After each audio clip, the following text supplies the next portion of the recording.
சாந்தி. என்னுடைய ஆன்மீக சகோதர சகோதரிகளே, கடவுள் அன்பின் வடிவமா இல்ல போரின் தலைவரா? பகவத்கீதையை பத்தி பேசுறப்போ பல பேரோட மனசுல ஒரு முக்கியமான கேள்வி எழுது. ஒரு பக்கம் கீதை உலகத்தின் மிக உயர்ந்த ஆன்மீக நூல்ல ஒண்ணுன்னு சொல்றாங்க, இன்னொரு பக்கம் அது ஒரு போர்க்களத்துல உபதேசிக்கப்பட்டதாகவும் சொல்றாங்க. அப்படின்னா அந்த உபதேசத்தின் நோக்கம் மனிதர்களை ஆயுதம் ஏந்த வைக்கிறதா இல்ல மனிதனின் உள்ளார்ந்த பலகீனத்தை வெல்ல வைக்கிறதா? ராஜ்யோக ஆன்மீக பார்வை இந்த கேள்விக்கு என்ன பதில் கொடுக்குது அப்படின்றத ஆராயலாம் வாங்க. ராஜ்யோகா மெடிடேஷன் விஷுவல்ஸ் சேனலுக்கு உங்களை அன்போடு வரவேற்கிறோம். இன்றைய வீடியோல நாம பகவத்கீதையை பத்தின ஒரு ஆழமான ஆன்மீக கேள்வியை ஆராய போறோம். இந்த வீடியோ ராஜ்யோகா ஆன்மீக விளக்கத்தின் அடிப்படையில பகிரப்படக்கூடிய ஒரு சிந்தனை பார்வையாக இருக்கு. பகவத்கீதைக்கு பல்வேறு தத்துவ மற்றும் சமய விளக்கங்கள் இருக்கு அப்படின்றதையும் நாம மரியாதையோடு ஏத்துக்கிறோம். எந்த நூலா இருந்தாலும் அதனுடைய உயர்ந்த நோக்கமே மனிதனை உயர்த்தணும்ன்றதுதான். அன்பு, அமைதி, கருணை, பொறுமை, சுய கட்டுப்பாடு, இது மாதிரி உயர்ந்த குணங்களை வளர்க்கறதுக்காக தான் ஆன்மீக நூல்கள் மனித குலத்துக்கு வழிகாட்டுது. ஒரு நூலை படிச்சதுக்கு அப்புறம் மனிதனுக்குள்ள கோபம், வெறுப்பு இல்ல வன்முறை அதிகரிச்சது அப்படின்னா அந்த நூலின் உண்மையான நோக்கம் சரியாக புரிந்து கொள்ளப்பட்டதா அப்படின்னு கேள்வி எழுறது இயல்பானதுதான். ராஜ்யோக பார்வையின்படி பரமாத்மா ஞானத்தின் கடல், அமைதியின் கடல், அன்பின் கடல், பேரின்பத்தின் கடல். அப்படிப்பட்ட இறைவன் மனிதர்களை ஒருவர் மற்றவரை கொல்லுமாறு நேரடியா கட்டளையிடுவாரா?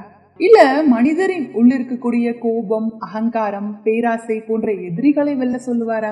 ராஜ்யோக விளக்கம் இரண்டாவதாக இருக்கக்கூடிய இந்த கருத்து தான் வலியுறுத்துது. அதாவது மனிதனின் உள்ளிருக்கக்கூடிய கோபம், அகங்காரம், பேராசை போன்ற எதிரிகளை வெல்ல சொல்றது. உண்மையான போர் வெளியில நடக்கிறது இல்ல, அது மனிதனினுடைய மனசுக்குள்ள நடக்குது. இந்திய ஆன்மீக மரபுல அகிம்சை பரமோ தர்மம் அப்படின்ற உயர்ந்த கருத்து ரொம்ப மதிப்பு மிக்கதா இருக்கு.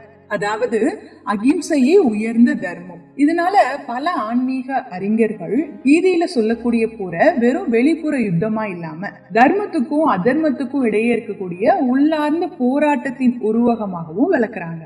ராஜ்யோக தத்துவத்தின்படி பகவத்கீதையின் மைய செய்தி ஆயுத போர் கிடையாது, ஆன்மீக விழிப்புணர்வு தான். அர்ஜுனன் என்றது குழப்பமடைந்த மனித மனத்தை சுட்டி காட்டுறது. குருஷேஸ்திரம் அப்படின்றது மனித வாழ்க்கையின் போராட்டங்களை குறிக்கக்கூடிய ஒரு உருவகமாகவும் பல ராஜ்யோக அறிஞர்கள் சொல்றாங்க. இந்த விளக்கத்துல கடவுள் மனிதனை வெளியில போராட சொல்லல, தனக்குள்ள இருக்கக்கூடிய பலகீனங்களை வென்று உயர்ந்த மனிதனா மாற சொல்றாரு. ராஜ்யோக ஆன்மீக விளக்கத்தின்படி ஸ்ரீ கிருஷ்ணர் பொற்காலத்தின் முதல் தெய்வீக மனிதரா மதிக்கப்படுறாரு. ஆனா நிராகார பரமாத்மாவும் ஸ்ரீ கிருஷ்ணரும் வேறுபட்டவர்களாக இருக்கிறாங்கன்றது புரிஞ்சுக்கப்படுது. அதே நேரத்துல இந்தியால பல வேதாந்த மற்றும் வைணவ மரபுகள் கிருஷ்ணரை பரம்பொருளாவே ஏத்துக்கிறாங்க. அதனால இது பல்வேறு தத்துவ பார்வைகள்ல இருக்கக்கூடிய ஒரு பொருள் அப்படின்றத நாம நினைவுல வச்சுக்கணும். மனிதனின் மிகப்பெரிய எதிரி வெளியில இருக்கிறவங்க இல்ல, காமம், கோபம், அகங்காரம், பற்று, பேராசை, இந்த 5 பலவீனம் தான் உண்மையான எதிரி. இந்த எதிரிகளை வெல்வதற்காக தான் யோகம் கத்துக் கொடுக்கப்படுது. ஆத்மா தன்னுடைய இயல்பான அமைதி, தூய்மை, அன்பு மற்றும்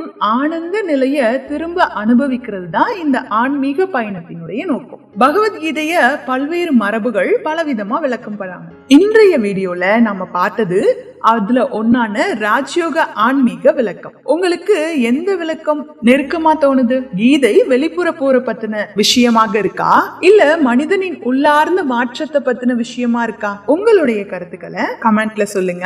அடுத்த வீடியோல பகவத்கீதைய உபதேசித்த இறைவனுடைய உண்மையான அடையாளம் குறித்து ராஜ்யோக பார்வை என்ன சொல்லுது அப்படின்ற தலைப்புல தொடர்ந்து ஆராயலாம். மீண்டும் ஒரு புதிய ஆன்மீக பயணத்துல சந்திக்கலாம். தேங்க்யூ.